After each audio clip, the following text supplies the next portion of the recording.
Hello there. Welcome to Planet Collingwood Open Roundtable. My name is Monty Dean. You are on Revolution Radio, freedomslips.com and or revolution.radio. A big thank you to Why Not and the crew for the Y-files. Caught the end bits and I should have used the cough button there. Yeah, there you go. Anyway, what am I talking?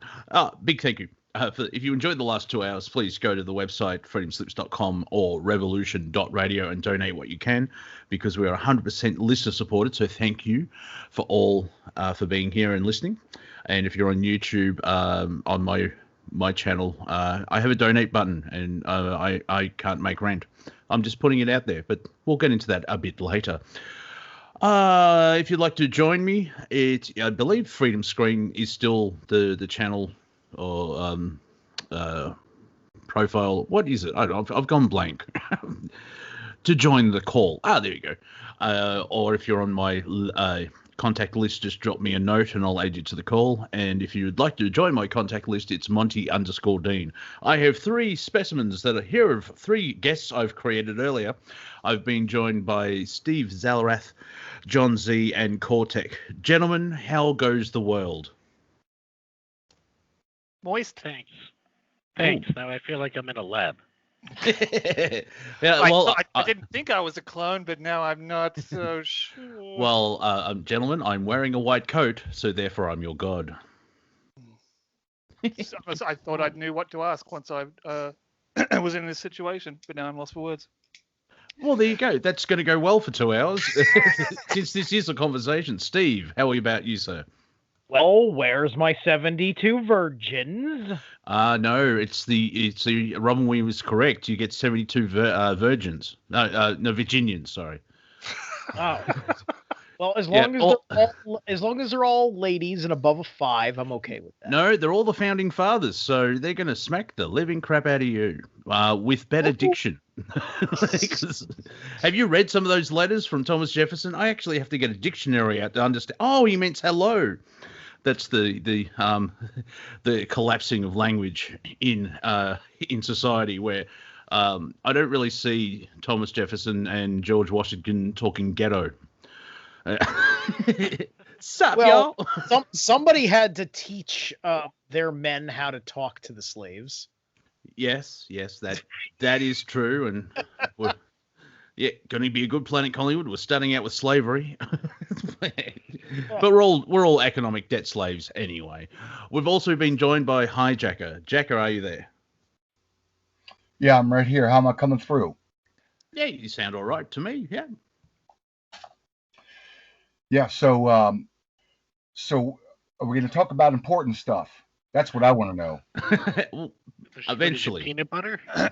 Yeah, very. Well, just to put out some feelers there, we've had a new moon, the solstice, and RGB, because the kids are down for it. Supreme Court Justice Ginsburg has passed away, and if you're from the woo-woo section of the world, again, but they've announced it, and so I can understand why HiJacker probably wants to come on to the roundtable, because that's basically a left turn in the whole presidential race, because now they're going to make the appointment of the next Supreme Court justice very political. So you thought things were crazy now.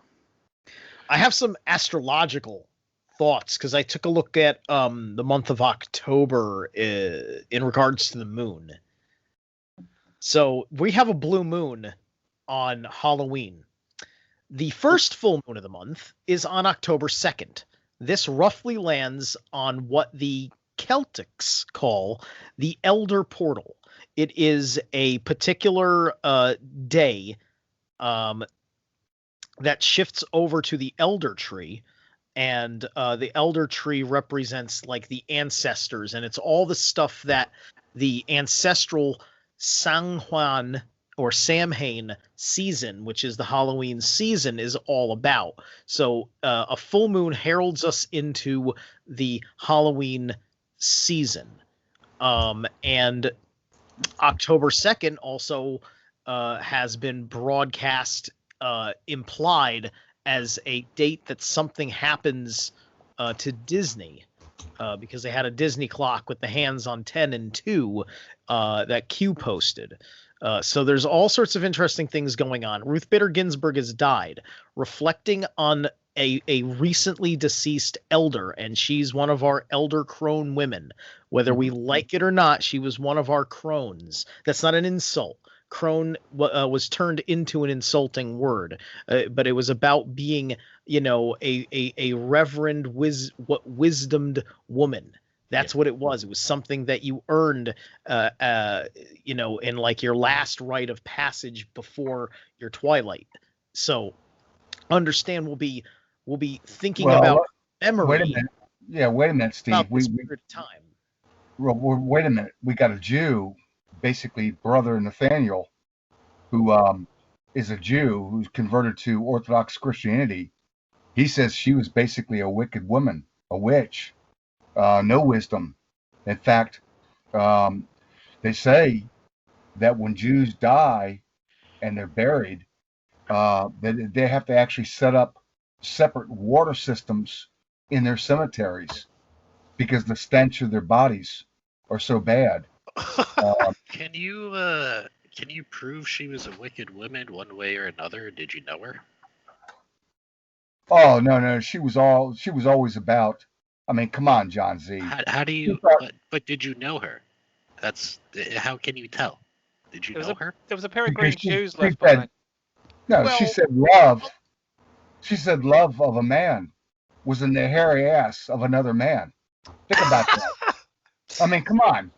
Okay, all right. That's funny. But to be honest with you, I mean, one could easily make that argument just by looking at her record in office and the wicked things many people would agree were wicked things that she did, such as very extreme interpretations of what an abortion right is. Like a man can have sex with a 12-year-old boy. Yes, as well as all that, right? Well. I mean, sorry to interrupt, we've been joined by other guests. So before we continue on, because I think we'll fill 2 hours quite easily. I'll hold off. Go ahead. No, that's all right. No. We'll definitely go back because I have an interesting point that Razorfish shared as well. Razor Fist, not fish. That's a totally different person. We've been joined by SJ. Hello, SJ. Well, good evening, gentlemen. Hey, Quite a bit happening in 2020, eh? What a year. Started out with Australia on fire, and now we've got the West Coast on fire. Man, yeah. I'll tell you. Yeah, thank you for that segue, because we've also been joined by Viking, so he hasn't burnt to death. The elements have been comedic, but still elements. Viking, how are you? I'm doing good, guys. Yeah, it's actually the equinox, not the solstice, but it's a moot point. No. Go ahead. Oh, is it the solstice for you? No. I was completely wrong. It's either equinox or it is a equinox where the days 12 hours each. Right. So, well, this whole thing with Bader Ginsburg dying. I mean, she died, months, if not a year ago. They just kind of had a clone, or that they kept it back. But this is devastating for the deep state. I mean, they're all freaking out. Everybody's coming out, with all the threats of what they're going to do and how they're going to stop it, and all the way from just mounting a huge sit-in and lining the streets with bodies, and it's just ridiculous. All the scenarios that are coming out. But what's interesting here is that Trump is literally, the last week he's made these peace deals, and then he's got Iran today wanting to do a fair prisoner swap, so they're starting to loosen their grip. They got 9 other states in the Middle East don't want to do a deal. South Korea decided that they could end any possibility of a war. I mean, everybody, now that they know that Trump is going to be president, they're all kind of switching sides, because they're all waiting to see how far Biden was going to get before they started to, switch camps here. Now they're all starting to switch camps. Yeah, I've actually saw people reporting on like they wish death on Mitch McConnell. I'm an outsider. I have no idea who that is. Oh, I know the name, but I don't know enough about him, and I honestly don't really care. My point being is that the insane left have exposed their insanity. Now it's only certain people, not everybody in the left. I believe he's a Senate minority leader or House. Yeah. He's like a major. A chess piece in the Senate. Yes, yeah, I gathered that. Right. Now, very quickly, and then we'll give Steve a 30 seconds, and then HiJacker 30 seconds. I understand why that you do that now, Jacker, because I want everyone to have a fair shake at the stick, if that makes sense.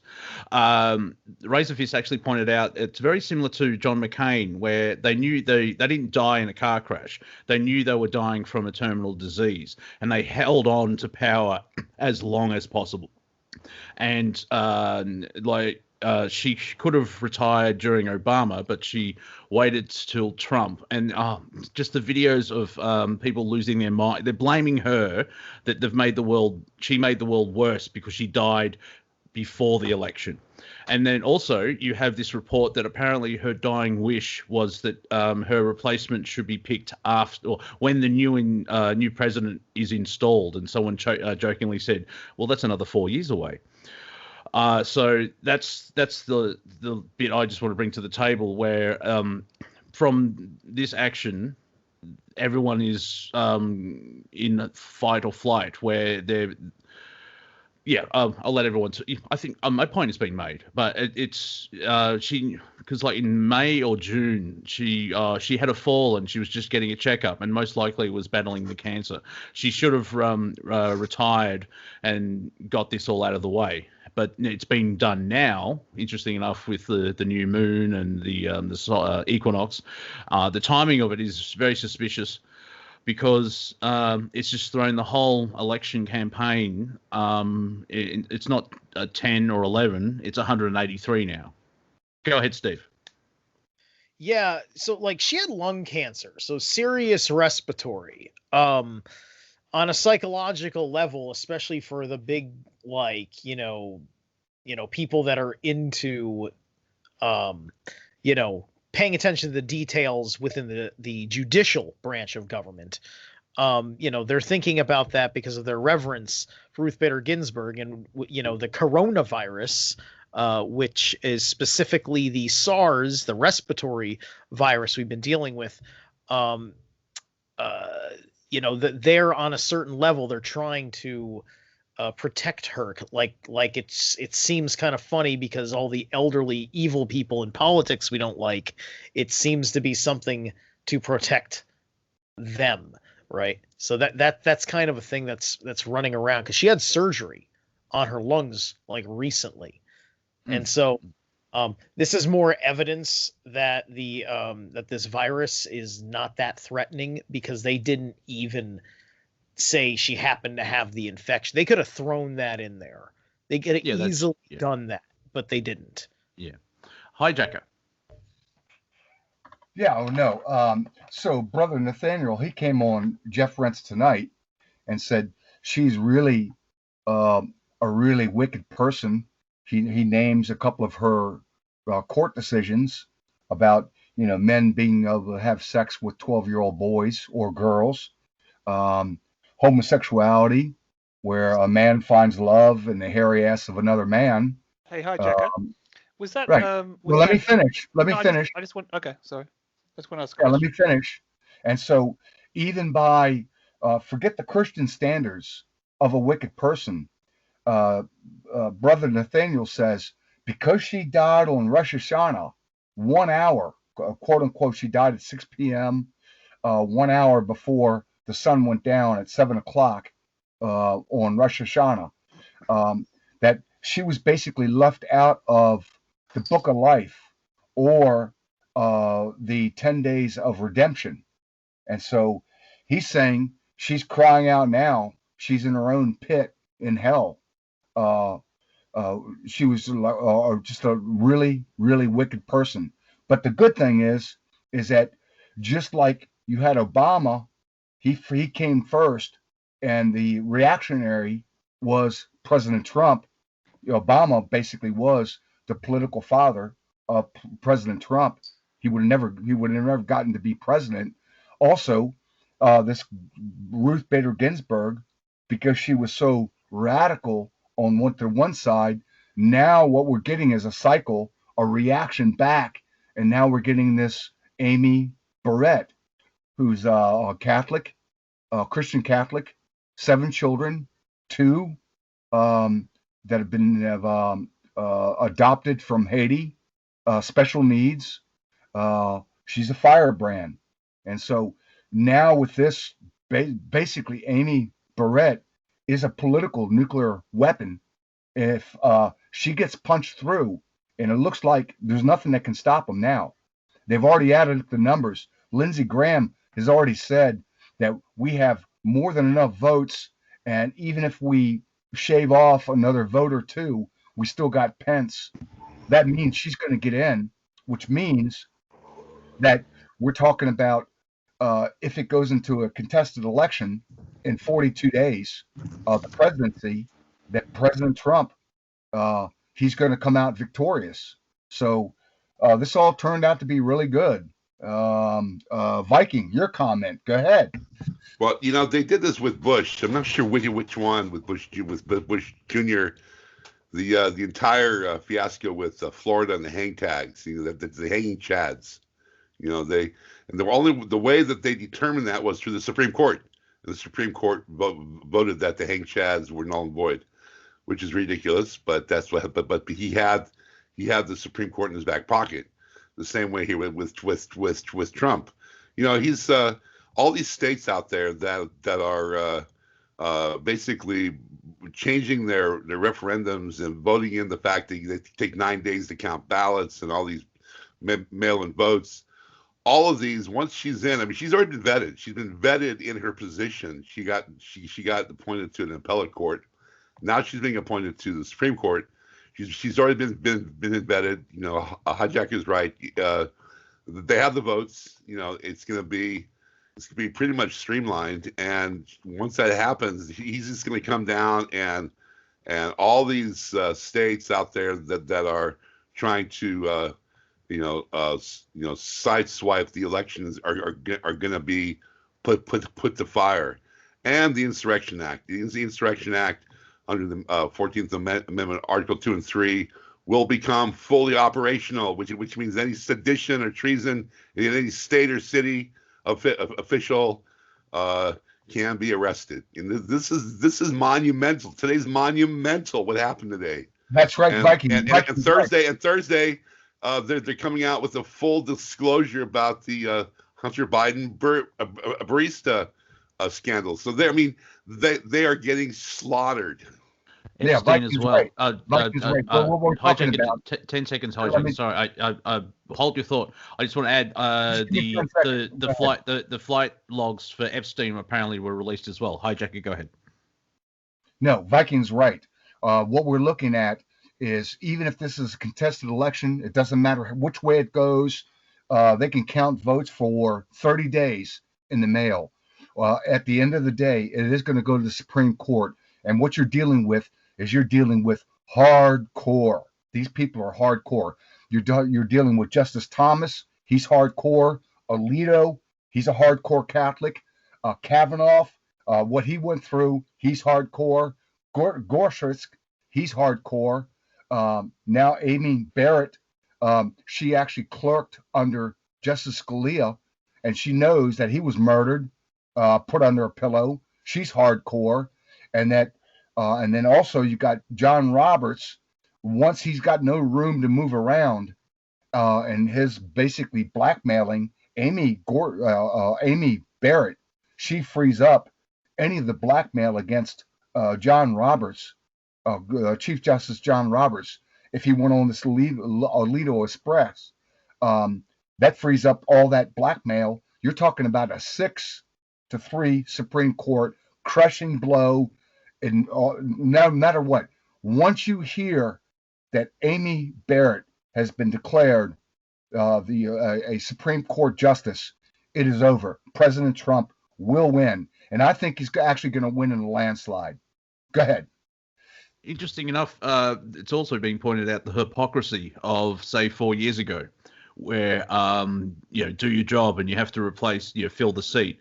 And now everyone's flipped and it's like, oh no, we have to wait, because someone jokingly, actually, they want RGB wants to have her replacement after the election, which is going against the Constitution. But someone actually had a photo of the Constitution and wrote in, dying wish.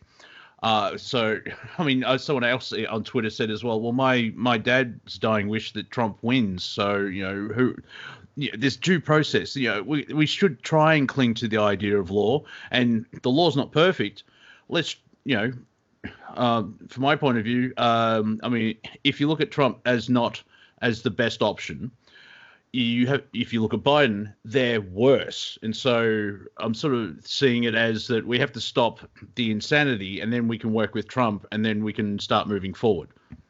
So here's some more heavy hitters here. As you mentioned, the flight log that was released, and man, I'll tell you, it is a list that you would not believe. Also, you have Julian Assange is about ready to come forth with all of his information. And you've got Epstein, and you've got this other one, Ghislaine Maxwell. All of these are coming to a head, and they're all going to be.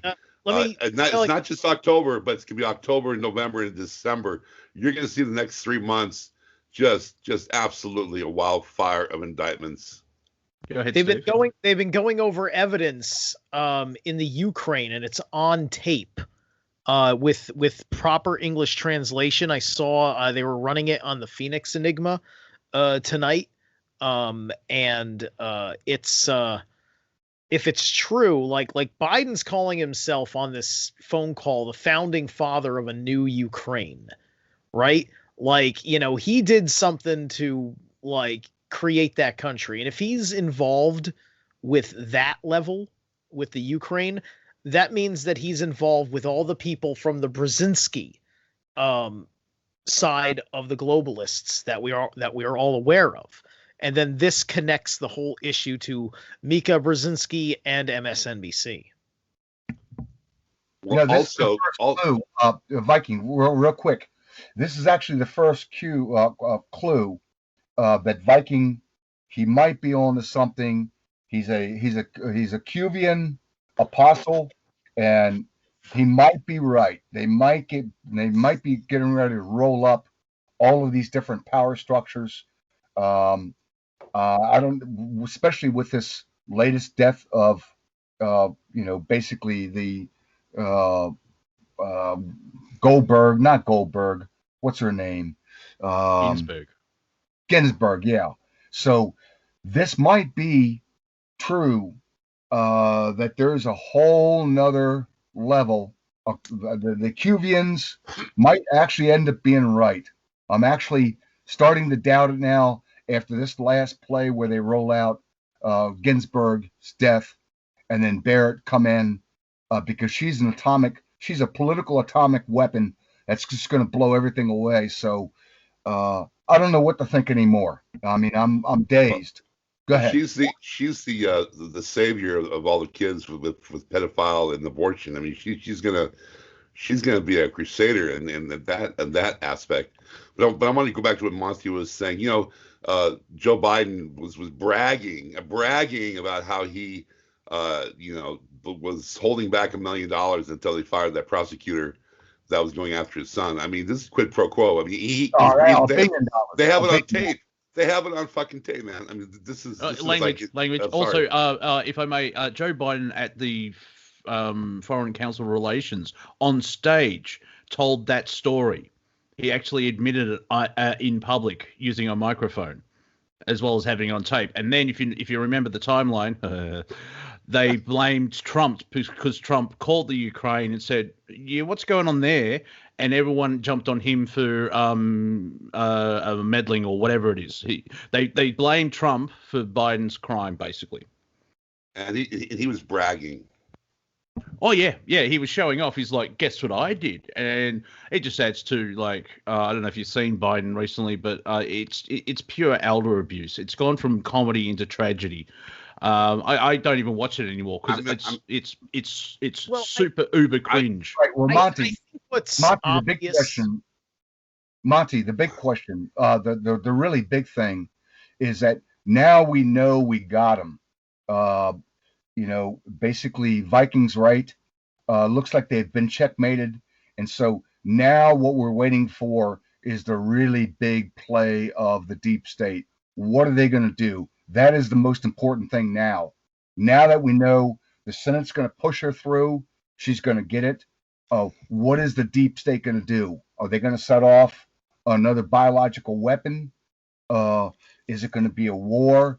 I mean, what is the deep state going to do? That is the big, the most important thing.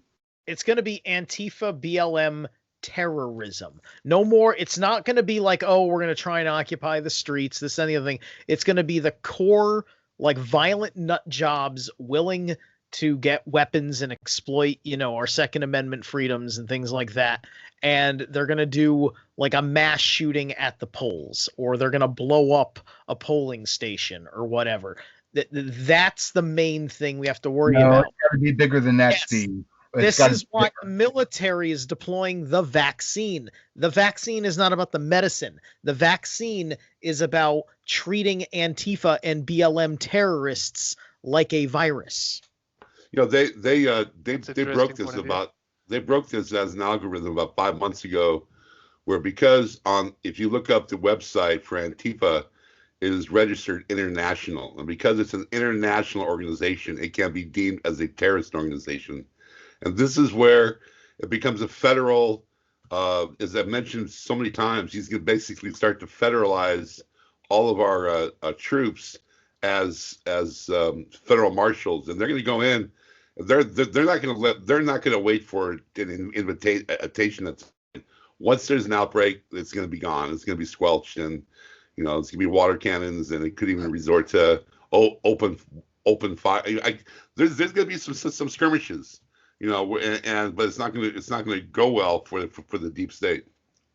Well, actually, I've jokingly said if there's ever a civil war, it'll be over in an afternoon because I hate labels, but if it's the left versus the right have all the guns and control, the mental faculty, so it would end. I also want to talk about the Emmys quickly. However, Steve, you share your thought first. Yeah, I was also going to say, and do not forget the fact that fellow countrymen will just show up, find a military dude, and just say, JFK said something once about what I can do for my country. Militia. Where do you need me? Let's do this. Where do you want me? Where do you need me? Yeah. Where can I stand by and snipe some motherfuckers? Language. I'm sorry. I am sorry. It was too much fun to say. I'm sorry. Ladies and gentlemen, Steve was saying mother lover there. Big donors, please forgive me. This is a revolution. Let us love and live and be excited. And have clean language. Age of Aquarius. Yeah, I know. Yes. Now, very very quickly, this does add into the conversation. The Emmys were held on Sunday. I know all of you watched them. No one watched them. The ratings they've dropped 47% in 4 years. There was I think a 17 drop from last year. Is that like the Logies? Yes, yeah. Basically, the rich people giving other rich people awards for television. And it was super cringe. I don't remember the African-American comedian, but he was standing next to Jimmy Kimmel, who has got in trouble for blackface, which he did like 10, 15 years ago.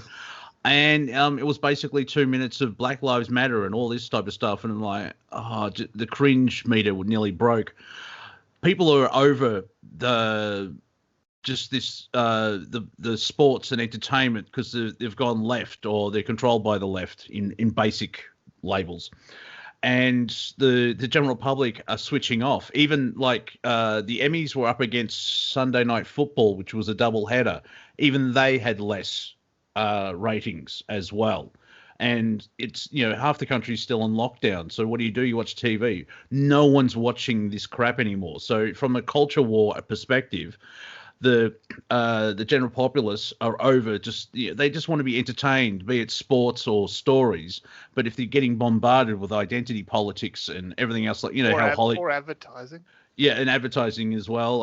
The Hollywood bubble is Right, slowly Monty, you're right. is getting smaller and about to pop. Go ahead, HiJacker. Yeah, Monty, you're right.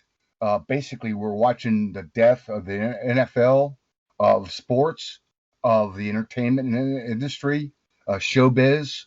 I mean, we're watching the death all across the lines. Everybody. That's a bit terminal. I think we just need to find new avenues for these things, new ways to do it. The old structure is dying. Entertainment won't go away, but you won't be controlled, say, by 5 studios because go woke, get woke, go broke, and that's basically what it is. Yeah, but here's my point. My point is that now that they know that this knowledge, especially through the internet, through the lockdown, everybody's waking up to what the Earth is.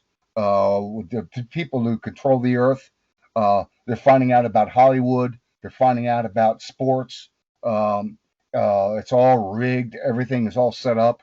So I'm especially with this last thing with Justice Ginsburg dying, and Amy Barrett looks like she's going to come to the forefront. I'm looking for a huge false flag from. It's not going to be some school shooting. Something comes from the deep state, and so what is that big shoe to drop in the next 42 days? That's the big question. Well, we do have a new guest, so let's put him in the spotlight and see what he answers. Brandon, are you there, sir? Hello, Monty. How are you? How's it going, everybody? How are you? Yeah, apart from everything Brad. that's happening US style, just from a Victorian's point of view, I figured out that we've got half a week. On Sunday, we're supposed to move from stage 4 to stage 3, and stage 3 is for another month. So I'm in lockdown till the 26th of October, I think it is. And so, I've decided just switch, turned off, don't care. So. Yeah, the question being put to you, sir, just put you in the hot seat. With everything that's happened, because you just messaged me, what a crazy week. What would the deep state retaliate with? I would say either the suspension of the U.S. elections. What reason would they use, though? COVID.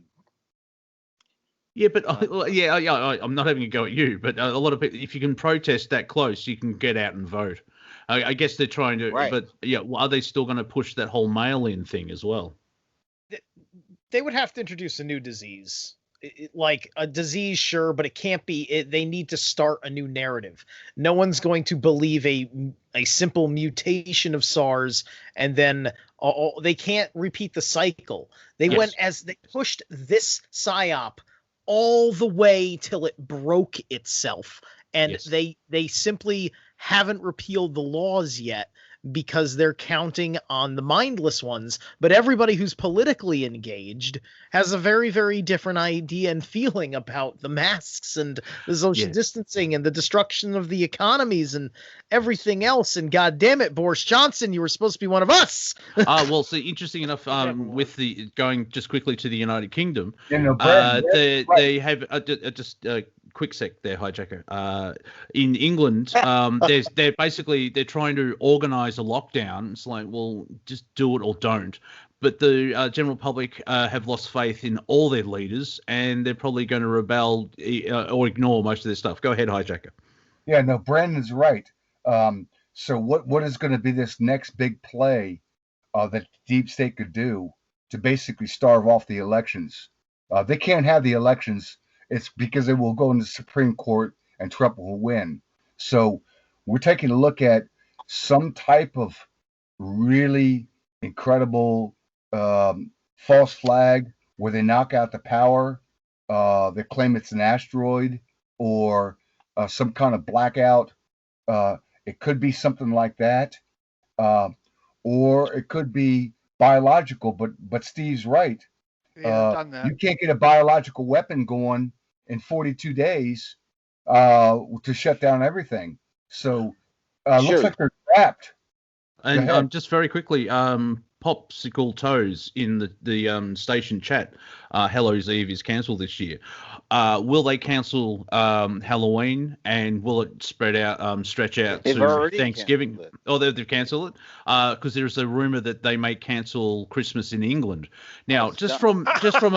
from a normie muggle, and I say Father muggle with Christmas. love, yeah, but from a muggle point of view, that's just going to wake everybody up and they'll rebel. So basically, what we're going back to HiJacker's question, I really don't have an answer because they're a wounded animal already in a corner and they're backed up. And the stuff that we're talking about, anything they do that we can think of so far, is just going to wake more people up and there'll be massive pushback. I have a theory. Oh, Viking. You know, it's been said, I've been hearing this a couple times now, that when Trump is elected, the coronavirus is gonna disappear November 4th. I mean, this is only being kept alive through the narrative of the deep state. If the deep state's destroyed, the COVID virus will just drop away almost overnight. Just like terrorism dropped away when COVID came Oh along. yeah, it's isn't it fascinating? Since the U.S. government isn't funding terrorism, there isn't any. It's like, Not a peep. Yeah, terrorism's influenza's disappeared. Everything else is gone. Now, if that does happen, that COVID disappears because the media's like, crap, in the United States. What is the ripples globally? Because being in Helborn, the police state of Victoria. Ooh.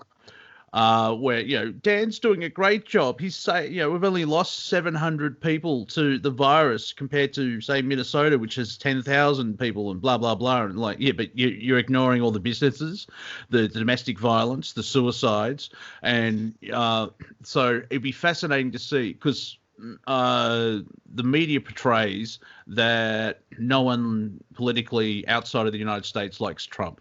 So it'd be fascinating to see how that it unfolds. Go ahead.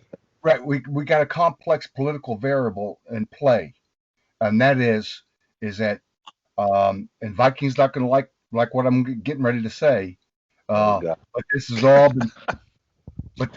been set up. Basically, the COVID-19 was for the worldwide economic reset, and that with the Black Lives Matter, the burning of the cities, all these different things have basically been set up to create a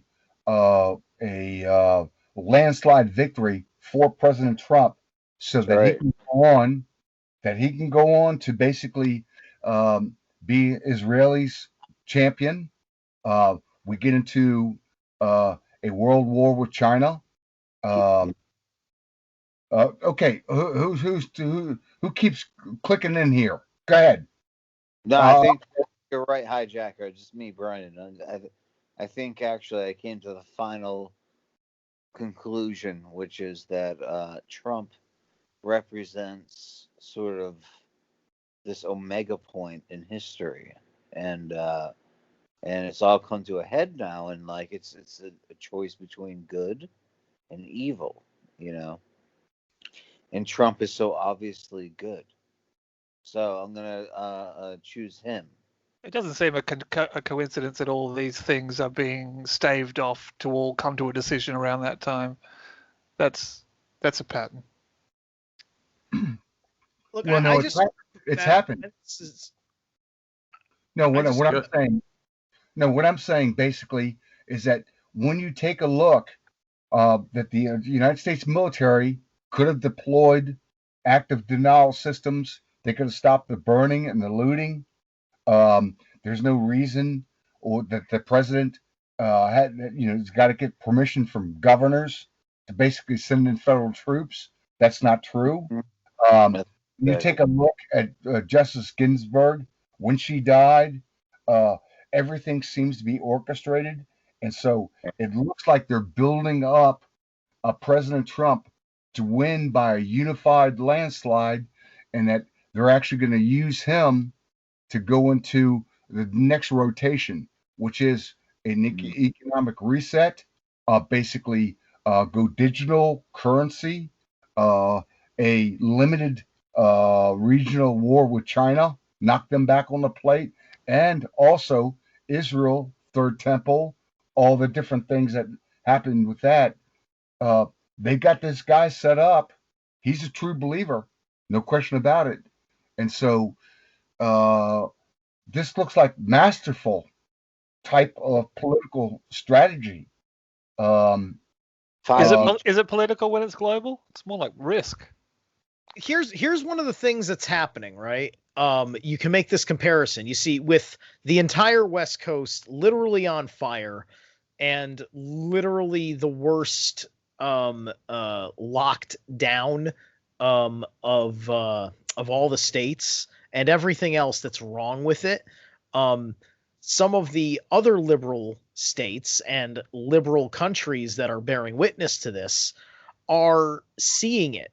You know, Trump is letting them walk their own crucifixion path, if you will, you know? And so that is making a lot of states like New York come into play. Trump spoke very strongly at Moon Township, PA tonight about New York in play, because he believes that the state is getting very, very resentful of the culture coming out of New York City and Westchester County. And that's the part of New York that I interface with. Yeah, well, yes. Interesting enough, have you noticed that all the fires on the West Coast haven't made it to Canada? So it doesn't have a passport. That's probably why it hasn't gone over the border. That's pretty funny, Monty. If I may just share as well, John Wayne, not the actor, in the Revolution Radio host chat here in Skype. It looks like Alaska has had about 25 earthquake or something. It's just covered in red circles as well. So and that's part of the Ring of Fire. So yeah, glad to be here. But man, I when I meet the Prime Creator, whoever I just I agreed to. Yeah, I'll be on Earth at this time. I'm having words with the person who drew up the contract. Yeah, Optimus Prime or Prime Creator God or whatever term you. Yeah, when the veil drops or I drop body, there's going to be. I'm turning into a spiritual Karen. That's what I'm saying. I would like to see the manager of this creation. Thank you very much. Yeah. I remember I visited Preston up in Cairo, New York, and before he died, and he asked me. He had this bed, and he said I could be a Montauk boy. And then I went away, but he was an interesting guy, Anyway, Mika Brzezinski, she's probably got to be the ultimate Karen. I think that she's like the Queen Karen. To be honest with you, Mika? I caught this before I went to bed at 6 something in the morning yesterday morning. And it was Morning Joe, and Mika and Joe were talking. And in the same segment, they went from complaining to no end that Trump wasn't pushing the mask on people to then showing a clip from his peaceful protest rally where they told us that they believed that Trump had forced everybody in the shop behind him to wear masks.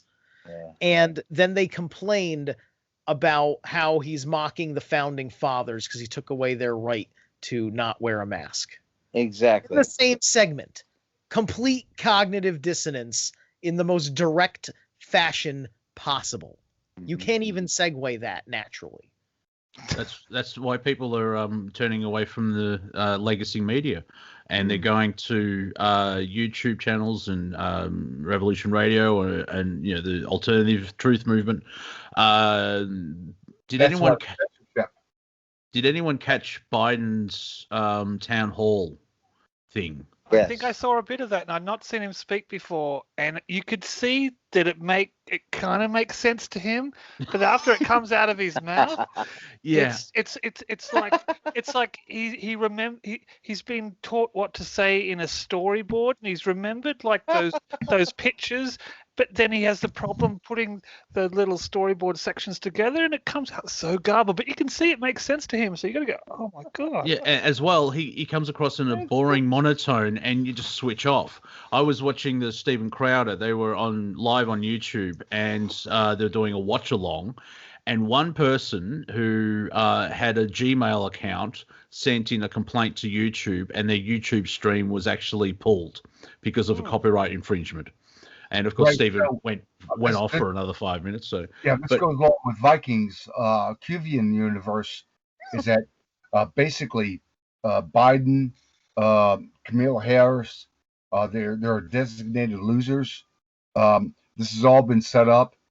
Trump has got all the information from the NSA on who did what, all the different crimes, and so what we're looking at is a full type of Shakespearean play in which they're playing us all, basically to build all the support to make sure that President Trump gets a landslide election, and then he moves on to a regional war with China, a reset, a global electronic currency, and also,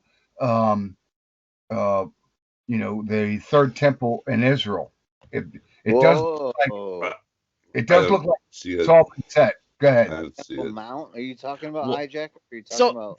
there was a signal. I believe Trump gave a signal to the Masons tonight. Also, he made a comment that he specifically stated it was either 3,030 or 3,300 my wall. What was the context? He was talking about the wall. He was talking about the development of the wall, and the Masons have been involved with the wall. Walls. Go ahead, Steve. Yeah, that was walls are bricklayers, don't you know? Brandon's doing comedy. Okay, thank you. This is Thank Bill Gates. How are you? It's funny and obnoxious because it interrupts me, but I'll allow it. Oh, Steve, get over it. Like the wall. Get over the wall. Now, we've only got about 5 minutes to go of this section of the show. So, Steve, finish your thought. Thank you. So anyway, Trump, everybody knows Phoenix Enigma does this stuff all the time, works with the numerology, and he works, he may not be a Mason himself, but, as a person who, builds cities for a living, he works with the Masons. And so he gave like a whistle out to the Masons. That's one of those things where you can tell that number was chosen to be stated, rounded to the Masonic number.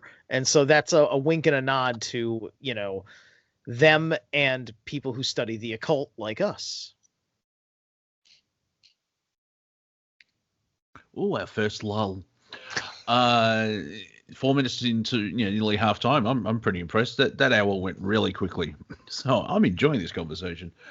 I'm gonna bow out, and I gotta get some guitar practice in. Thank you so much for having me on, Monty. No, that's all right. Go practice because you're in a working band. So I'm jealous. Nice. Yes. Pleasure seeing you guys. Cheers, Bye-bye. Steve. Cheers, mate. Have fun, Steve. And so as Steve goes out and fiddles with his fingers, because that's how you play guitar. I have no idea how else you can play it. Yeah, strange call little him slow hand. No, he's playing a death metal band. So fast hand. Yeah, the old fast hand. Fast leg. Yeah, and it's. Yeah, I'm trying to fill air for 4 minutes. 3 minutes now. We do live in very interesting times, which is, I think, a Chinese curse. And I've been watching a lot of Bruce Lee and watch if you like Bruce Lee and westerns, watch the TV show Warrior. It's made very well. Good storytelling. The big thing, Monty, is what is the deep state going to do next? This is monumental. Vikings, right? With this Supreme Court appointment, this locks in President Trump No question. It doesn't matter what happens on the election. This basically locks him in as the next president. And so, what is the deep state going to do? The Doesn't next matter. big play. What's the next big play? This is the big play. I'll tell you what right now. Ruth Bader Ginsburg, and I bet you Monty will talk to Andrew Bartz about this, and he'll agree with me, is that Ruth Bader, because she died in Rosh Hashanah, she's automatically a Divik. Do you know what a Divik is, anybody? What is it? It's yeah, it's a Jewish, it's like a Jewish demon. It's like a Jewish. Right, she's cursed. Yeah, she's cursed. Yeah. So she died on, anyone who dies on Rosh Hashanah, which everybody celebrated and thought it was like a great coincidence. That, oh, how lovely is it that RBG or whatever died on Rosh Hashanah. Orthodox Jews consider her cursed. That makes you a Divik. If you know what a Divik box is, look up the Divik box. Basically it makes you automatically I'm not going to say a Judeo-Christian, more of a Judeo demon, which is interesting. I thought that was interesting. Christopher Knowles of The Secret Sun pointed that out. He said that Ruth Bader Ginsburg is sort of like a Divik. You know, she's automatically this sort of, this exalted figure, which is really interesting. Oh, is that a good thing then? Maybe, I don't know. Yeah. Well, the vibe I got, going a bit 70s. The vibe I got from her, like, well, obviously she was announced she passed, and there's photos and video footage of her, and I'm like, you're Satan, aren't you? And it just came across really. I got a very wrong feeling about the whole thing, and it's interesting here in Australia. A lot of people were upset that she died, and she was a great person and all that. I didn't engage because my sensibilities, it's like let them grieve and then nail her to a tree after they're over, through the grief. Let it pass for a couple of days. But it's just it's muddied the waters anyway, and it's darker than pitch black oil at the moment. So it's. I'd not heard her name associated with anything positive ever. No. Yeah, absolutely. By the way, she's supposed to be, as a Jew, she's supposed to be buried basically within 24 hours, and now they want to talk about keeping her in state. When a Jew dies, they put him in a basic wood coffin. They cover him up and they bury him within 24 hours. Now she's going to be lying in state for the next 7-10 days. So you got to wonder about that. And then Brother Nathaniel, who was a Jew until he was Jewish by blood, raised all the way to 21 years old. He hated Jewish burials, but he actually mentioned that around Jewish burial sites, that the government actually sets up a water distribution system because of the filth that comes off of Jews. He says they really stink when they die versus a venerated saint who, you could put them in state for 30 years. They never decay. He goes, Jews, they start stinking really, really bad after 24 hours. And so they actually set up water systems to bring out the toxins of the graveyards of the Jews. So is that true? That's Brother Nathaniel. Don't argue with me. Einstein. Cortek. Cortek. It's 2020. Anything is possible. Let's be fair. My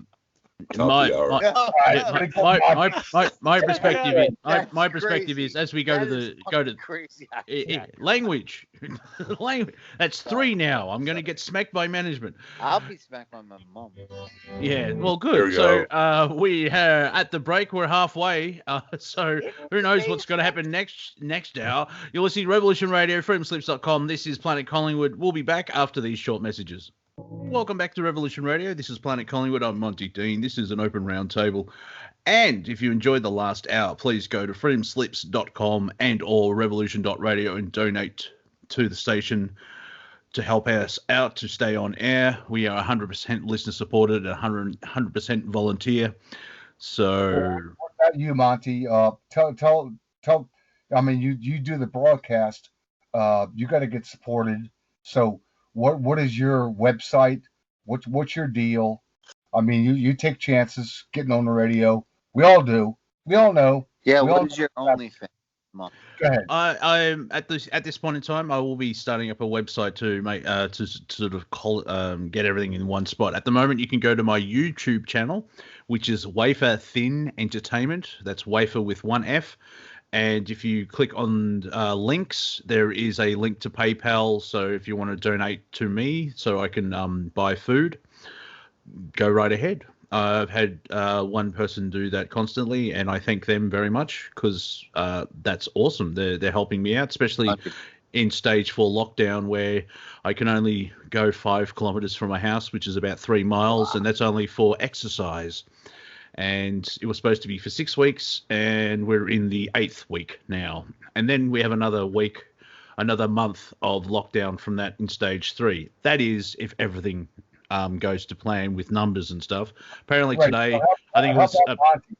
If you can help out Monty, throw him a few dollars. It'll go a long ways, especially in Australia. I mean, they're really going hardcore lockdown. I think the only reason they're doing that is because they know the Australians don't have any more guns. They can't fight back. So anything you can do to help Monty to keep this broadcast, you can see he let a lot of information go, and so he's a truther. Go ahead, Monty. Yeah, I pledged $20 right now, and I want someone to match me.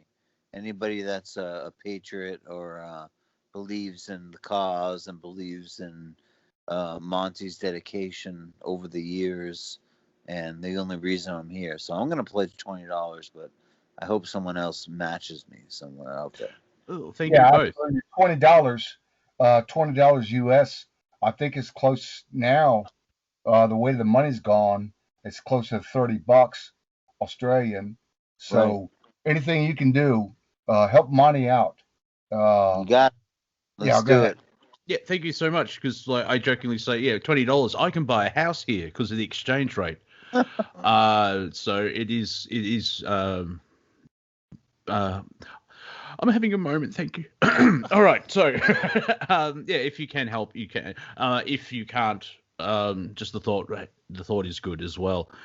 And Australia seems to be sort of a testing ground. There's a lot of shenanigans with China as well, and so I don't really deep dive into the rabbit hole because it's at this point in time, because it's 2020, we're we're in the 4th week of September. Everything is really confusing.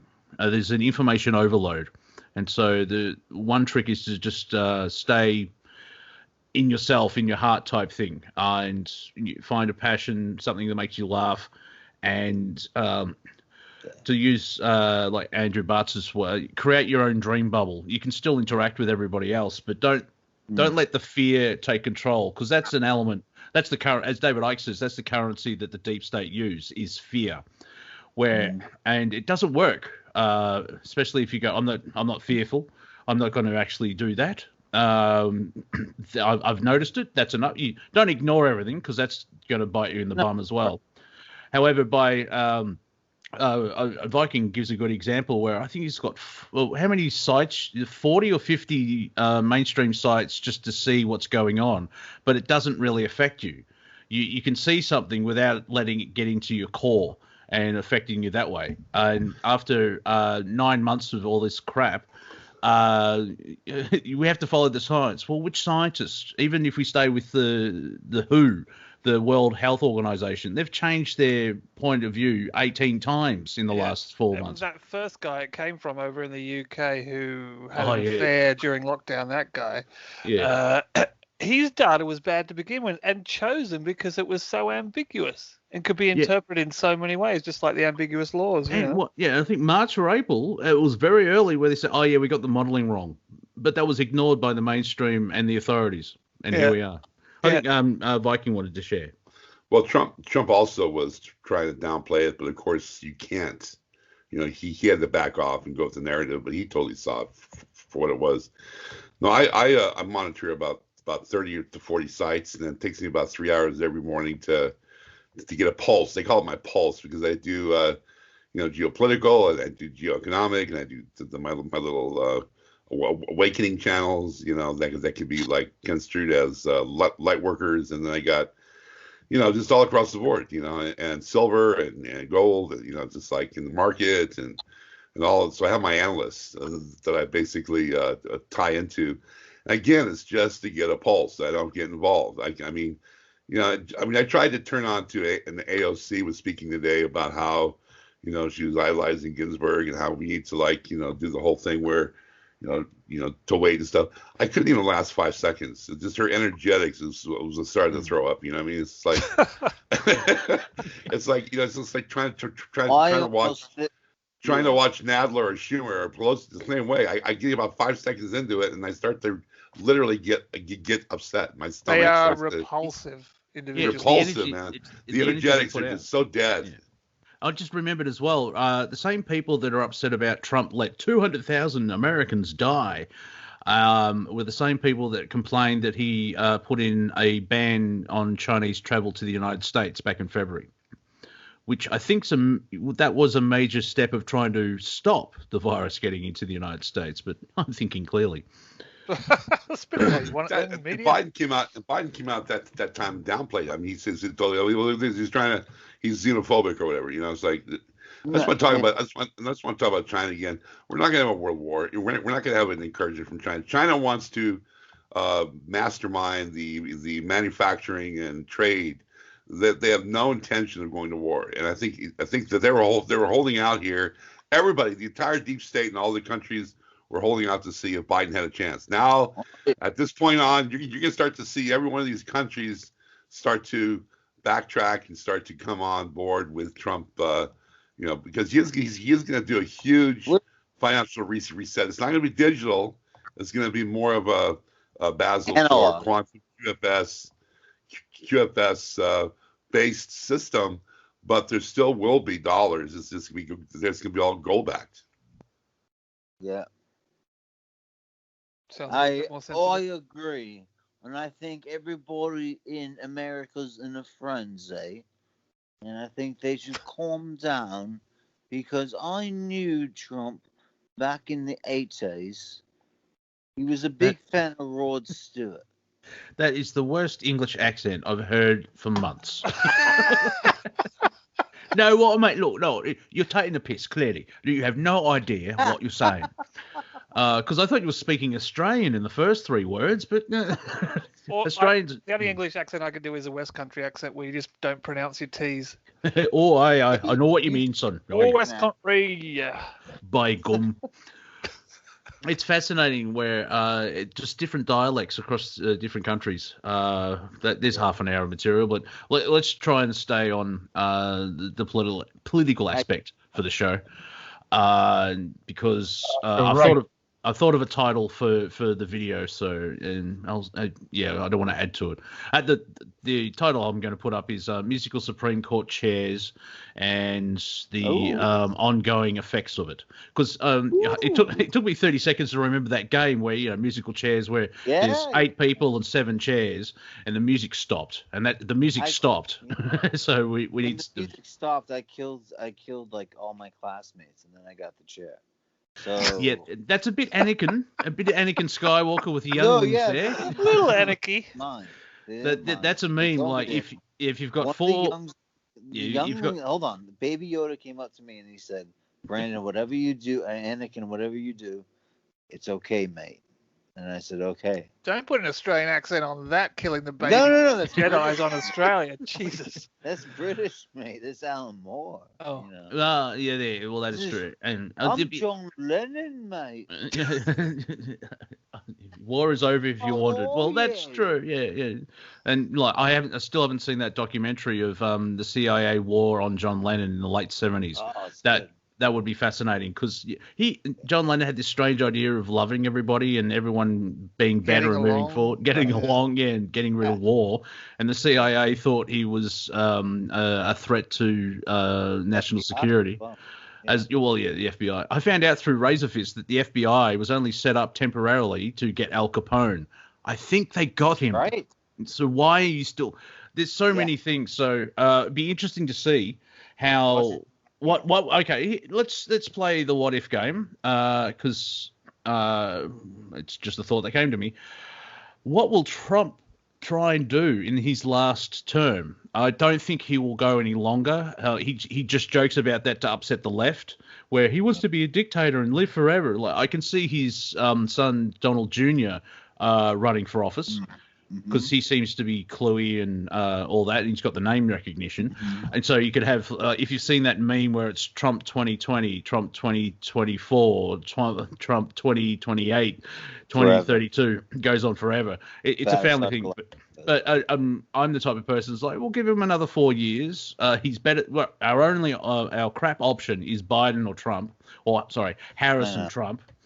And so, what will now everything on the board? What we'll start with Viking. What do you see Trump trying to achieve in his last term? Because he doesn't have to try and stay in office. It's his last go around the track.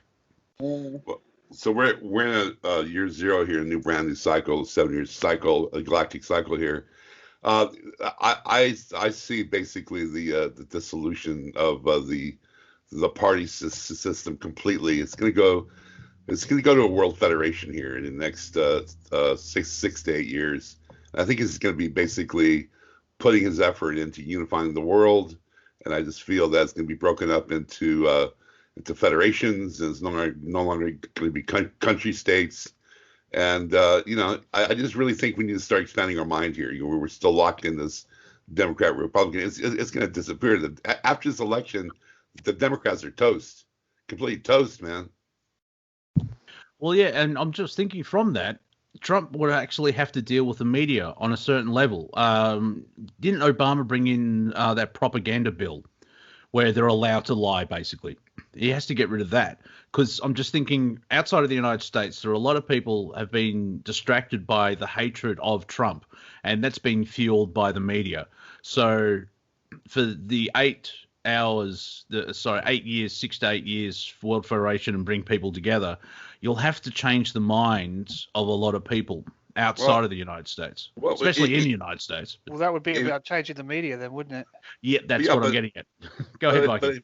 But if you look at the list of people that are up for sedition, half of them are mainstream media. I mean, they're going to be dismantled. I mean, they're not going to be any corporate structure left. It's going to be completely dismantled and brought into more of a sphere of actually reporting news rather than making it up. I'm just going to go a bit selfish here, and it's like I'm going to get work then. Because if like the mainstream legacy media is completely wiped clean, or say 95% of them will lose their jobs or get in jail, that just gives an opportunity for people in the alternative to try and get through. And it'd be interesting to see what happens to the infrastructure of the industrial entertainment complex. Because is it Time Warner and Comcast? There's these huge corporations that own most of it. Will they be broken up? Will they say, "Yep, sorry, we're wrong. Let's give a job to that guy"? You know what I mean? That's going to be an interesting transition. Can you imagine the shock where an actual news bulletin did proper journalism, like the first one? People will freak the blank out. Wait. The Queen is a lizard? Go back. Are we recording this? That's the first headline. Yeah. Well, yeah, it's just like I see people, this person's awesome and they've done great things and blah, blah, blah. The truth about John McCain comes out. The truth about the mainstream media accepting the truth about Hillary Clinton. Obama gets arrested for crimes against humanity. Oh, deep state jail time. Wouldn't that No, be Michelle joyous? I mean, Michael Obama or Michelle Obama. Yeah, right? well, see, I really don't care if it's one or the other. It's the lying. That's the only problem. Well, for me, it's the penis. It's like Well, clearly, yeah. you know, That's a coin purse. She keeps a coin purse just there. no, Prison- right. like a it's prison foreign. purse. Prison purse. Yeah, no, that Oops, present no, that's the wallet's other in the one. back. Yeah. Hey, Uh, Mickey Rourke said to me he's seen a ghost. So, Cortek, any ideas seeing how? Because I don't think it'd be just one Trump. It comes across a bit savior-esque. But if Trump wins, and that's highly likely, and there's going to be a turn of policy, if that makes sense, how can we, what do you see as the fallout in Australia? I don't know. At the moment we seem to have always have puppets, U.S. puppets who kind of want to act. There seems like there's some. We always buy all the shitty U.S. arms, and there's this deal where we'll look after you if you pay us protection money by buying our shitty surplus. We did that with Collins tanks, which sounds like we probably did that recently with the missiles that were long range enough to aim at our main trading partner. But I'm not sure if I do see any big change. These are figureheads. These are figureheads just giving speeches to really, keep the wheels turning, keep people busy, keep people talking. But how much power do they really have? Well, that is true. Yeah, Do we direct our attention to the wrong person so obviously every single time, and then hope for change the next time, and not learn anything? Yeah, well, there is. Yeah, that's part of the mind change of getting stuck in the A or B, and then B sucks, so we get A back. But that brings in another factor of because you've got politicians, but they're sort of coerced by business. Now, someone that knows the business, y'all. I just thought of that segue, and I hope it worked. We've been joined by another Revolution Radio host, Mechanic. Are you there? Oh wow. Oh, I'm here, and. Let me tell you some famous last words.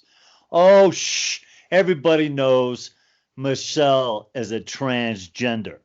And see? And we never saw Joan Rivers again.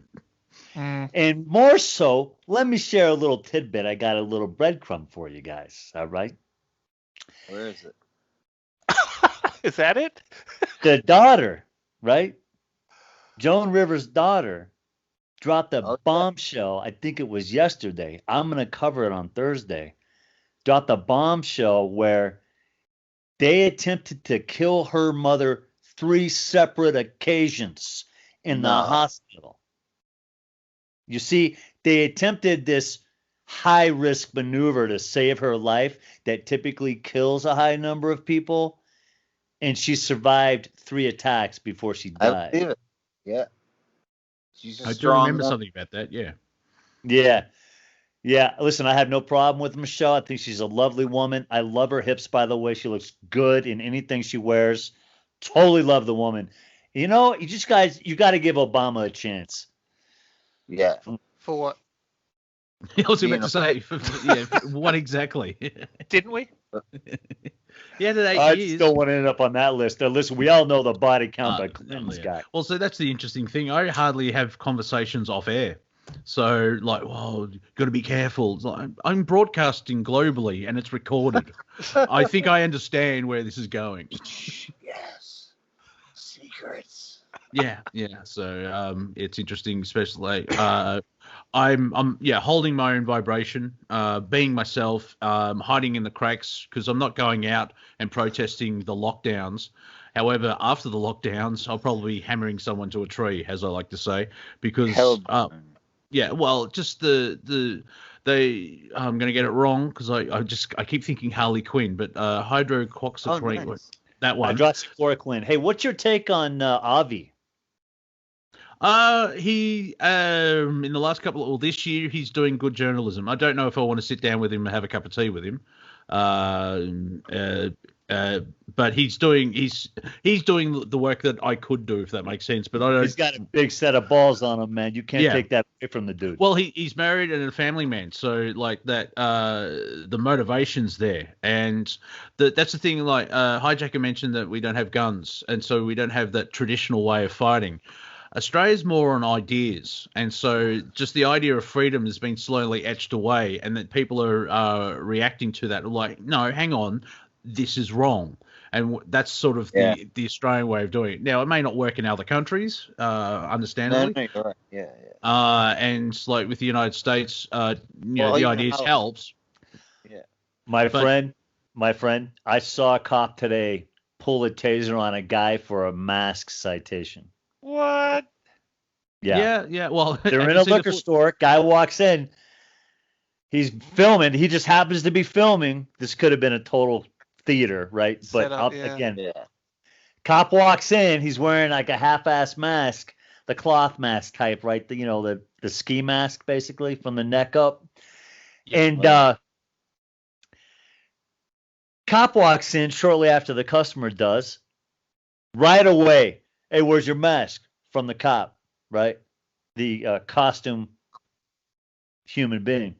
Anyways, the dude he's like, what? What are you talking about? I don't got a mask. He's being cool about it. He's not being hostile. The cop's irate. And the dude's like, bro, I'm not wearing a mask. Begins to walk out, gets out the door. The cop says, you're detained. I'm not being detained, this and that. They throw him on the ground, put him in cuffs. Wow. Yeah. Well, he happened to be armed, too. But where was this? Los Angeles? No. This was, Brooklyn? man, I just had it. And I was watching it before I was two-timing it. I had that going on, and then I had you guys. Oh, here it is right here. Waco, Texas. Ooh, Waco. Yeah. Texas, I can sort of see the crankiness. Have you seen the footage that's been coming out of Melbourne where they arrested a 16-year-old grandmother because she was walking her dog? 16-year-old? Yes, I've seen it. Almost a heart attack. 60. And they needed 6 cops, 60. not 16, sorry. 16-year-old grandmother. Something's wrong there. 69-year-old grandmother. There was footage of, this is not even connected to protesting, a gentleman, because we had like a month off in June, but since March 22nd, we've been in a form of lockdown. And a gentleman who has been diagnosed with bipolar actually went to the hospital because he knew something was wrong. He was having an episode and tried to get help. He got slightly irate because he was having an episode. The police were called. They basically hit him with a car. He flew 6 feet in front of the car, and then while trying to arrest him, a cop did a curb stomp. He actually stomped on the back of his head. What? And was caught on camera, and he went into an induced coma because of the injuries. That's just one. Now, Victorian police used to shoot everyone, so at least they're not doing that. But they've just seen the first freedom protest at the Shrine, which is a Shrine War Memorial for the First World War. And a lot of people they're disgracing the diggers. Yeah, they're fighting for freedom. Well done. But there were people just mingling around. There was social distancing. They were wearing masks, which are mandatory, $200 fine for not actually wearing a mask. And then the police moved in, and it got slightly violent and jostling and everything else like that. So and then you had last weekend, everything's blurring into one thing now. We had Queen Victoria Market, which is like a farmer's market, but you can buy anything basically. So it's been there for 120 years. There was a riot squad that seemed to be wearing the same riot uniform as the cops in Hong Kong. And they're all wearing masks, but they seem to be short and looking all Asian, which sparked a lot of conspiracy theories about how UN troops are being brought in. There's just so much going on. I don't really make statements. I ask questions, but the police are getting so out of hand. As I was trying to say earlier, we had yesterday, I think it was, or today, we had 14 new cases and 5 deaths in a population of 6 to 8 million people across Victoria, which is bigger than the United Kingdom in landmass. Now, the thing is, they're just focusing on the cases. We're 14 cases. We're doing well. It's all part of the line. Oh, yeah, and 5 people died. Like, you heartless turd. Like, they don't care. It's not about the virus and the loss of life. It is about control. And that's what we're seeing. And it's interesting to see from a point of view of, I think this is the last move from the deep state. Who knows what else is out there, but they can't go back. They have to move forward, and every time they move slightly forward, it's like one step forward, two steps back. They're losing. Yeah. It's just the energetics of it, because it's like, we want to do this. Oh, crap, people are throwing tomatoes at me. That's a polite way of saying it. Like people are joking that when Antifa do something, like they burn an American flag or they throw incendiary device at a federal courthouse. It's like, oh look, more people. They're recruiting more Trump voters, because people in those cities are over. Hey, don't forget they start entire states on fire. Go ahead. Yeah, exactly. Yeah. And that's interesting as well. Now, even if there's only 2 arsonists from Antifa, there's still 2 arsonists of Antifa. The media's like, oh, there's no arsonists. And then you have footage. That woman, I think in Northern California, did a citizen arrest because she caught a guy trying to light fires. And the mentality of these That's Oregon. Oregon, thank you. Well, that's North California. How's that? These arsonists' mentality is like, oh, we need people to take climate change action, so we'll set the world on fire. So they do action. Like, what? You're going to burn it down? Yeah, this is the level of stupidity. That's hard for me anyway. It's hard to sort of try and analyze certain things and look at certain things and die on a hill, as they say, or pick a subject, because 89% of what information I see, even if 89% truth, it's still insane and bat car crazy and everything else. You know what I mean? Yeah. Where it's so hard to find parody and satire now, because when like AOC, like I try and watch her as well, and oh man, I'm one with Viking. There's just this like, just the stuff that she says, where we have to, like, if Trump appoints, she's no different than Dan Andrews. No, Dan Andrews has more power. Oh, well, then, of course. Dan Andrews has the same script, bro. Trust me. Oh, yes, we know, because he keeps getting caught out. And, like, have you seen the footage of a policeman stomping on this gentleman's head? Oh, let me just say this. I saw it. No. This is the quote from Dan Andrews. Well, let me just say this. If people didn't protest, things wouldn't happen like this. That had nothing to do with the protest. I saw that as well. Yeah, that's so... now there are part of the conspiracy world. Like, oh, it's all faked. I'm like, yeah, okay, yeah, everything's faked. Well done. Because like the woman being arrested, who's pregnant. Oh, here's an hour video of deconstructing how fake it is. It's like, oh, even if it's fake, it didn't work. Like it's supposed to be a psyop and try and make everyone fearful. No, probably a couple of people fearful because they want to go up to thugs, but everyone has this resolve now of this is wrong. And from a broader perspective, how many people on this call want to come to Victoria for tourism? Me. Shut up. Can I bring all my weapons and friends? No, yeah, you'll be like even Nighthawk couldn't send a seed pack here. Like we can't actually import seeds. That's like remember when Nighthawk had that deal? I think you buy for $100, you get 35,000 seeds. He sent one to Australia and customs burnt them.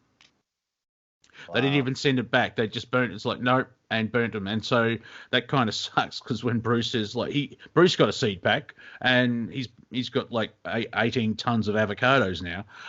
Here in Australia, when we're like Cortek and I tried to get that, it wouldn't make it through customs. Yep, that's right. It's probably considered contraband. Going through the plane spraying thing and killing thing that you got to go to when you come here. No, they're pretty kind of stringent about that, but that's okay. That's understandable. Yeah, but if they're heirloom seeds and they're all sealed pack and stuff like that, but being an island, it's kind of easy to defend, but also it's very hard to get here at the same time, and that's sort of the thing. Like even New Zealand, someone actually pointed out where the deep state keeps testing things on islands, be it the UK, New Zealand, or Australia. Yeah, New Zealand, very much so. Yeah, because let me ask you something. What's the percentage?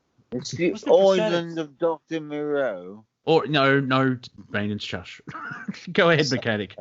What's the percentage? People that, I guess we could call it believers versus non-believers in this thing, right? Believers, they're wearing the mask because they believe in it, or they're wearing the mask because they have to. See, my feeling right now, it's 50-50, but I honestly, I can't give you a exact answer because we're all locked down, and I don't. And a lot of Australians, now I've got a quote for you. We've got that British and English history, so there's an element of that culture coming through. In the band Pink Floyd, the drummer Nick Mason said, just before, I think it was just before Roger Waters left the group, they were on tour. It's like, and his quote is like, "So what was the tension like in the band?" And he said, it got that bad we nearly said something." Which is very British, very English, and so you've got keep calm, carry on. Yeah, he's like, yes, I don't like Roger. He's a bit of a twat. Well, move on then. But in Australia, there is that element of like, I live opposite my mum and my stepdad, and because like say in March, I would probably say 10% in your example would be believers. Now it's probably 50-50 or leaning towards, because like, Dan Andrews is doing a great job. Well, yeah, but what job is he doing? He's a disgusting human being. Yeah, but what job is he doing? Because it's like destroying the economy. For somebody. Yeah, exactly. Yeah. So now even people are over it, especially like hard lockdown, 7.5 weeks, where it's house arrest. You're in jail, bro. You're in prison. Well, no, I've been a hermit for 7 years, so it's my life hasn't changed that much. That's what I had to deal with. Like, when you go into stage 4 lockdown and you realize your life hasn't changed, like, ooh, I need to reassess. Yeah, that's not good. That's not good. That's not good. The other thing is, it's like, I'm a hermit. I don't want to go out there. It's all peoply. The government says you can't leave your house. Well, I want to now. There's that rebel in me. It's like, I want to go out now, you bastards. But there is so much, and it's just fascinating where the corruption in it all, where the Australian medical system, they won't use any of the drugs like the Droxy, as someone shortened it, because the jury's out, that doesn't work, and so you're not allowed to have it, even though other places on the globe, they're using it, and they're having with zinc and something else, they're actually administering it correctly, and they're having results. Did you guys of see? Course, they've been using it for 50 years. Did you guys see Putin's address last night? His Equinox address. It was basically saying, we need to kind of get our shit together when it comes to space, and if the UN wants, if the staff of the UN wants the antidote or whatever, the whatever, we can supply it for free. Make up your mind, whatever. So wait. So Putin says that we can supply the vaccine. Did he use the word vaccine? Yeah, I think so. Maybe not. It's very important. Go ahead, Viking. I was going to say, it goes back to the English in the Boer Wars in the 1800s, where they would gather, the elites would gather, and they would have gin and tonic, right? This is how far back this, the quinine and the chloroquine actually has been used medically. No shit. Huh. Yeah, it's strangely enough, some places in Africa have no COVID at all because they've been having this malaria drug, and Bill Gates hadn't got to them yet. And I saw a headline, countries in Africa have no COVID at all, and scientists are baffled. I'm like, no, you're not baffled. You're paid to not understand. Stupid scientists. Yeah. We know there's no tenure going on in America right now against the FDA. So these lawsuits get filed. The FDA is now under attack and under the eye of the first association is the American Association of Surgeons and Physicians. They sued them, and then I believe the frontline doctors have actually joined that lawsuit. And is this the lawsuit from a big loss of life, or is stuff that is what's it all kind of about? Here's what it's for. Check this out. Let's go for a walk. What you have is a denial from the FDA to doctors and pharmacies to deliver or issue hydroxychloroquine to American citizens, period. Same thing here in Australia. I think it was March. Right. Queensland and Victoria made it illegal. So, but state by state, attorney generals and some, governors and others, mayors in some cities and counties, they are lifting the ban on hydroxychloroquine because they're having success with it, and it's undeniable. But they're going to ride this train, folks. They're going to ride this train. And I'm not on that fairy tale, by the way, that brought me into this thing from the first place. All right. This whole idea that this thing's just going to go away when Orange Man gets elected, negative, Ghost Rider.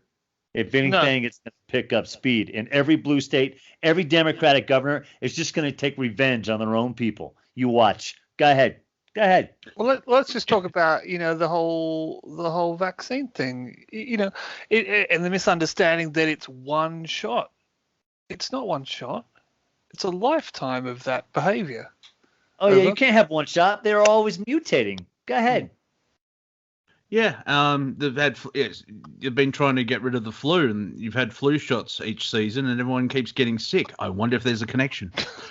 And the other thing is, like, unless they get everyone vaccinated at the same time, you're going to see the adverse effects straight away in certain cases, because everyone's different. You can't make one vaccine for 7 billion people. That won't work because everyone is different.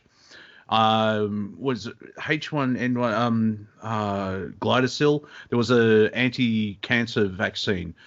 12 Australians died, and they stopped administering it because Gardasil, yeah. But one of them was Mel Gibson.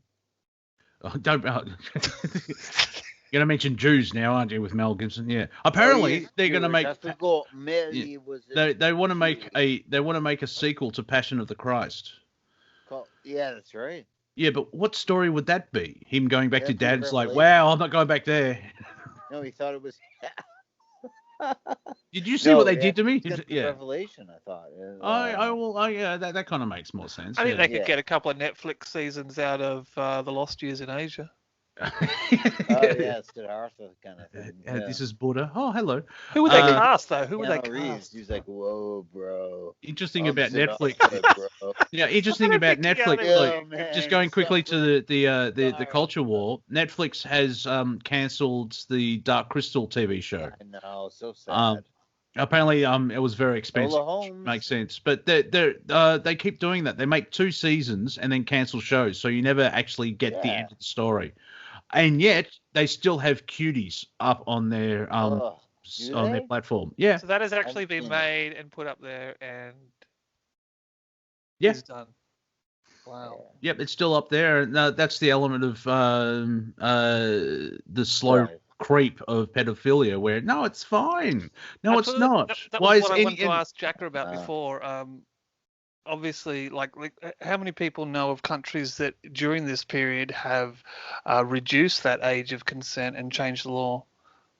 I know it's happened in like at least 2 or 3 different countries around the world. But I'm just wondering if it's a general thing. Not sure if Jacker is near his computer at this point in time. Not here, I don't think. Yeah. Okay. But interesting enough, here in Melbourne, Victoria, they brought in laws which actually harmed victims, where they're silenced, and that around about the same time, 3 other places around the earth had similar. There was a change of policy where it's that slow creep, and it's like, really, you're what's the term? You're silencing victims. Yeah. What was that in relation to? Well, if you're being sexually assaulted and you're 14 years old. I think. Go ahead, Viking. I think you're going to see this culture more in the tribal aspects of the rainforest and in Africa, where they do have arranged marriages with 14 and 13-year-old women. But as far as it being legal in the Western or in these emerging markets, I don't think there is a country out there that has made it legal. But it's more tribal. Yeah, it's that slow totalitarian the tiptoe. tribe of Arkansas. Well, now, hey. No, because Jerry Lewis, who was a blues singer in America, rock and roll, great balls of fire and all that, married his cousin at 13. Yeah, that sentence is very strange, isn't it? Deep South. Yeah. Yeah. In the 1950s. That's the Appalachians. Yeah, exactly. Yeah. So, but I think generally in the United States it's 18. I think in UK it's 16 consent laws, but That's Vatican's if you 14, isn't it? look at the Arab, I mean, look at the Middle East, or even like HiJacker, I think Jacker said, it was the African states or the Asian states. It's like, why do you have to, judge the Western states actually lead the way in terms of sort of a moral evolution, Vatican's Yeah. still 12 years old. And well, it's like here in Australia, I think the age of consent is 16, but there's age gaps. Like if you can be 18 and you can sleep with a 16-year-old, doesn't you can't be 52 and sleep with a 16-year-old. Right. There's that sort of staggering, and so but after 18, you're an adult, and adults can do adult consenting, allegedly. Now the interesting thing is. What I find slightly amusing is the whole BLM and slavery, and they're only talking about slavery which has been around for the end of the Civil War, 1865, so it's been over 150 years, and they're ignoring Libya, half of Asia. They're ignoring slavery now. They just want to bring up something that's been that happened a century and a half ago. Yeah, but how about the systematic annihilation of the Native Americans? I mean, this goes before slavery. Oh yeah. You can't bring up logic. I mean, that's what as a black man, like, what about the red man? I mean, that's the interesting thing about Warrior. There's a lot of racism because it's 1878 that the story's set in, and it's about the Chinese. So there's a lot of kung fu, and it's made very well. Executive producer is Shannon Lee, who's the daughter of Bruce Lee. And it's based on the writings of Bruce Lee as well. So if the show sounds good, if it resonates, go watch it. It is made very well. Warrior. He did some of the most beautiful poetry and stuff, Bruce Lee. Like a couple of his books and stuff are just incredible. He was my idol. Yeah, I've downloaded 3 of his books, and I'm going to look at his philosophy because I watched Dragon, and I don't want to go punch people, but I want to sort of know the spiritual the philosophy of it. Mundo was the best book to get on that. Yeah, okay. I do have that.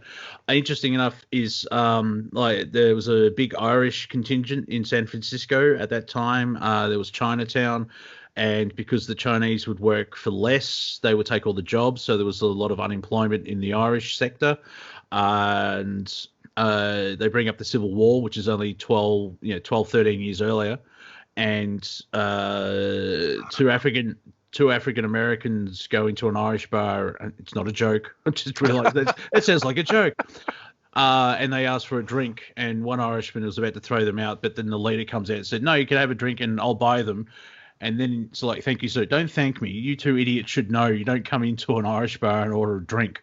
So it is late 19th century racism across the board, but it is fascinating how it's not Fisher-Price storytelling. It is layered across the interaction of Chinatown as well as San Francisco. And if Roe's still awake, I would recommend it to him because he lives in San Francisco, so he could probably walk around going, "Oh, that's where it happened. Oh, that's what happened." Cool. Set during 1870 is a long way to go back, though. It's got to be quite different. Yeah. Well, that's the other thing as well.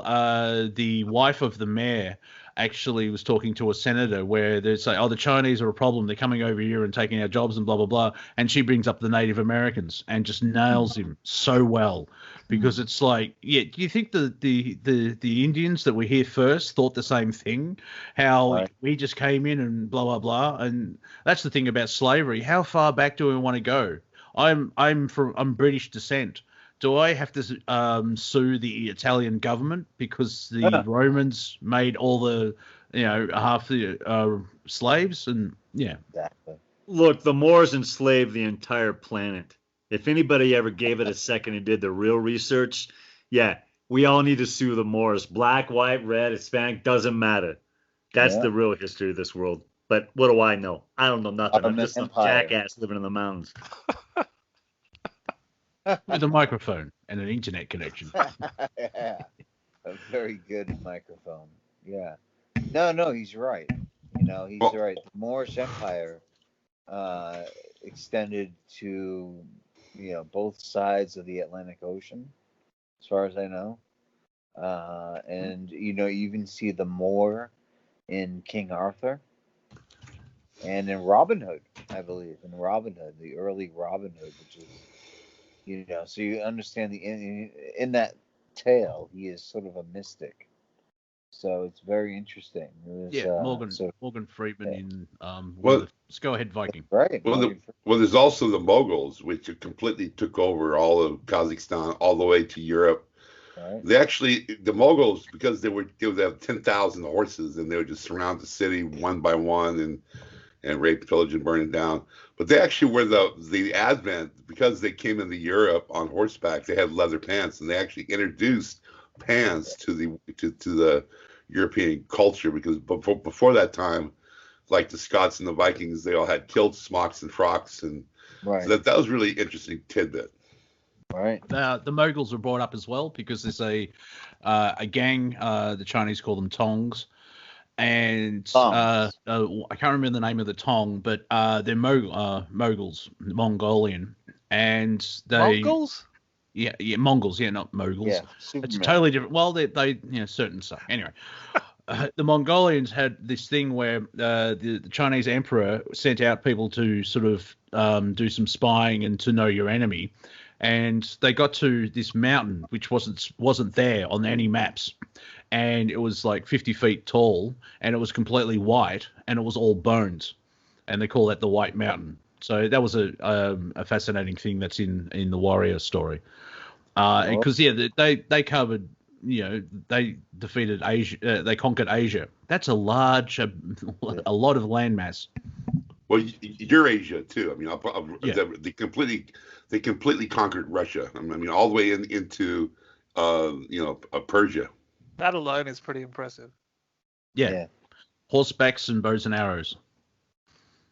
Mental. I was at the St. Petersburg, the Hermitage, and walking around, and they would take their horses and actually mummify them with the warrior. They would be like, the caskets were like 18 feet long, and it was pretty impressive. That's I mean, cool. they loved their horses, So the warrior went down with his horse. Then they mummified both of them, Well, they didn't love him too much. Yeah, Caligula made one of his horses like the Secretary of the State or something like that. Yeah, it was in the Senate. Now we're going to war with the ocean. Yeah. There's a great British miniseries from the 70s which stars everybody. Brian Blessed and Derek. Sir Derek? I can't remember his last name. I feel ashamed. But John Hurt plays Caligula. Oh. And if you want to see a version of insanity, Caligula is your guy. Where he killed his sister that he got pregnant and ate the fetus because he wanted to become a god. Okay. Oh, yeah. He made a senate. After doing something like that, you just want to have a positive mental attitude about the whole thing that it did work. I guess. Well, the guards and everyone, and the slaves and everyone around him, so like, okay. Exit, stage left. Yeah, tread softly about this crazy. But that's the family. That's Caesar's line, or family, and they're all just insane. Like Brian Blessed plays Augustus, which they changed the name when they become a god or whatever. So that was Octavian. But it's made very well. It's cool. There's also Vlad the Impaler from Transylvania. He didn't really have good customer service now, did he?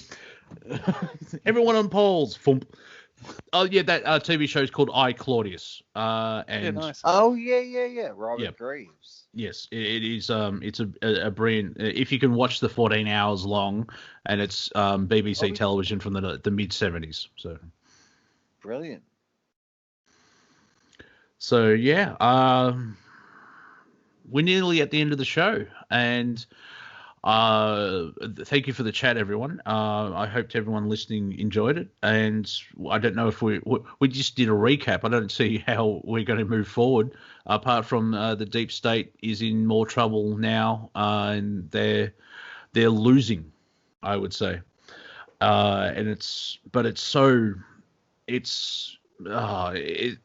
trying to keep a dinner set on one stick. You know, you got spinning plates. There's like a whole dinner set on one stick type, and then trying to spin. It's very complex, but at the same time very easy. Where just the idea of freedom and respect is one way of how we can win. Now, I have no idea how to implement that and how we'll do it, but you understand what I'm saying. No, we do it like we're doing right here on this show right now. I come from a different background as you do, Monty, and I think HiJacker and everybody else on the call. And I might have differing point of views and so on, but we all agree essentially. And I think that is the sort of thing we need to focus on. So kudos to you, Monty, and I will be supporting you. And I hope everybody else out there recognizes the value of something like this and the dedication that it takes. So thank you. Well, thank you, because that's the idea, that different people with different points of view just come together and we chat. Viking, I know you want to share an idea, and then if you want to give out when your show's on Revolution Radio. Yeah, so it's what you had pointed out earlier. It's the people, the more that they so-called do their dastardly deeds, the more people wake up, right? And I think this is a point of really resolve. We take a step back and don't get involved in their tactics. You know, they are causing a mass awakening, and the mass awakening is going to carry us into a brand new revelation of just across the board, monetary exchange, global awareness, and I think it's going to be basically it's going to take a couple months to harmonize. I think by the first of the year, we're going to be in a whole different conscious state of awareness, and I really believe this to be true. My show's Friday, 11 a.m. Studio A. That's Eastern Standard Time. It's called the Galactic Interstellar Council, Down the Rabbit Hole Galactic Perspective. And the other aspect here is we're going to be getting some galactic contact in the next 4 years. So this is another aspect that nobody's putting into the pie here. I mean, there's going to be a whole new, because when I talk about a federation, we're going into a federation so we have open trade with the galactics, and this is what I'm preparing for. Oh, thank you very much. Mechanic, do you want to final thought and share when you're doing your show next? If he's near his computer. I filled in once for the Mechanic. I'll only do an hour, 2 hours later. Well, thanks very much. And we've been joined by Pony, who obviously his hobby. Sorry. Oh, go ahead. sorry. Yeah, no, just Pony, say hello. Do you want to do the next 2 hours with Cortek? Anyway, thanks, parents. Mechanic, go ahead. Go ahead, Nice. Mechanic. Thanks for showing up.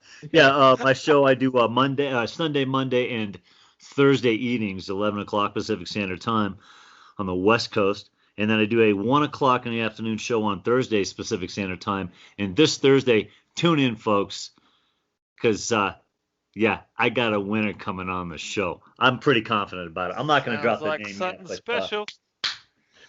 Looking forward to it. Speaking of special, Cortek, anything to say as we head out? No, just, be good to everyone. Yep, it just seems like everything that is pronouncing fear and distrust and everyone to just be with them, do the wrong thing is coming from a source that no one knows. You speak to everyone on the street, anyone seems like reasonable people who want to make the best choices and get on with things. I just wonder if that would completely shut off if we got rid of media. Yeah, fair enough. And if you would like to check out my YouTube channel, it's Wafer Thin Entertainment on the YouTubes. I also do a comedy show with Andrew Bartzis on his channel called, which is Galactic Historian, which is 6 p.m. this Friday. We do it every fortnight. And I used to hang out on public transport, but I can't leave. So you may see me at an Aldi. Buying tomatoes. So I'll see you at Willie's, mate. I got some eggs. Monty, I got some eggs. Oh, you got some eggs. Got some eggs. You're transitioning? No, wait. Yo, HiJacker, why don't you grab the mic after this, yo? Go ahead. Pardon, you just popping in for 5 minutes, or are you going to do the after party with Cortek? Let's go, Cortek. Mechanic, would you like to join Pony and Cortek? They've been filling in for the last couple of weeks. And I mean, if there's going to be a train started, I guess I'll have to join in. I mean, yeah. Well, they're lovely lads, and you may need a dictionary because they'll speak Australian. So yeah, I'm all right with that. You'll be fine, fellas. I'm no stranger to these fellas. Well, I won't end the call. I'll just mute, and then I'll give the host stick to Ponesy Pones, the small horse. Champion. Get her done. So there you go.